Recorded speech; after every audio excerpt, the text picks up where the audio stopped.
Being a normal boy is a serious liability in today's classroom. Boys tend to be disorganized and restless. Some have even been known to be noisy and hard to manage. Sound like any boy you know? But increasingly, our schools have little patience for what only a couple of decades ago would have been described as boyishness. As psychologist Michael Thompson has aptly observed, girls' behavior is the gold standard in schools. Boys are treated like defective girls. Now, as a result, these defective girls are not faring well academically. Compared with girls, boys earn lower grades, they win fewer honors, they're far less likely to go to college. Boys are languishing academically while girls are prospering. In an ever more knowledge-based economy, this is not a recipe for a successful society.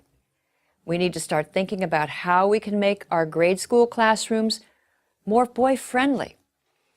Well, here are 4 reforms that would make a very good start.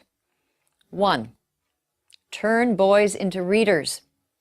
In all age groups, across all ethnic lines, boys score lower than girls on national reading tests.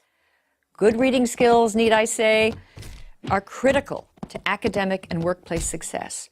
A major study in the UK discovered, not surprisingly, that girls prefer fiction, magazines, and poetry, while boys prefer comics and nonfiction. Boys whose eyes glaze over if forced to read Little House on the Prairie may be riveted by the Guinness Book of Records. Cool. Boys will read if given materials that interest them. If you're looking for suggestions for books that have proved irresistible to boys, go to guysread.com.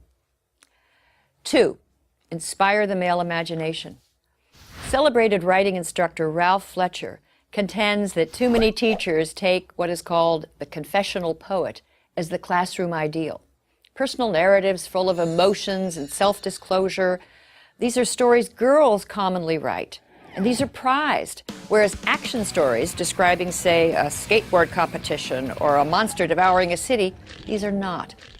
I recently read about a 3rd grader in Southern California named Justin who loved science fiction, pirates, and battles.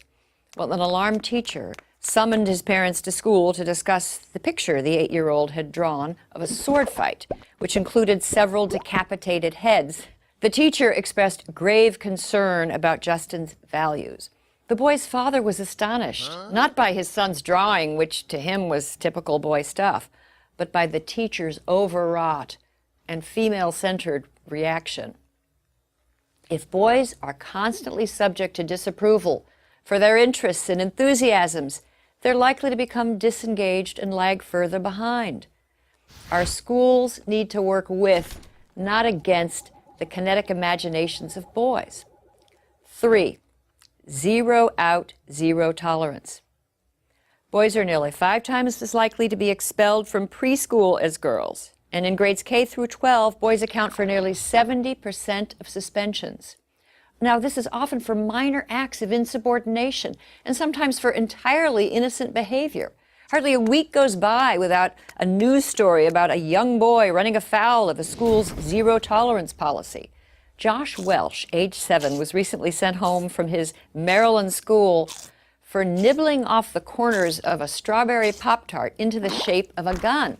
Josh, like many other boys punished for violating zero-tolerance policies, was guilty of nothing more than being a typical 7-year-old boy. 4, bring back recess. Believe it or not, recess may soon be a thing of the past. According to research summarized by the Science Daily, since the 1970s, school children have lost close to 50% of their unstructured outdoor playtime. And much-loved games have vanished from schoolyards. In schools throughout the country, games like dodgeball, Red Rover, even tag have all but disappeared. Too damaging to self-esteem or too violent being the usual excuse.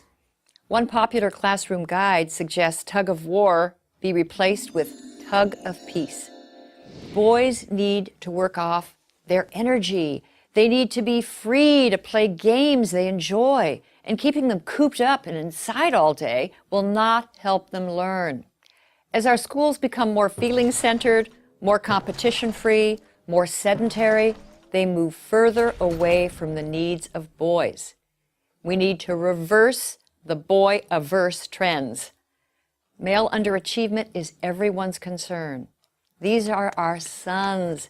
These are the young men with whom our daughters will build a future. If boys are in trouble, so are we all. I'm Christina Hoff Sommers at the American Enterprise Institute for Prager University. Join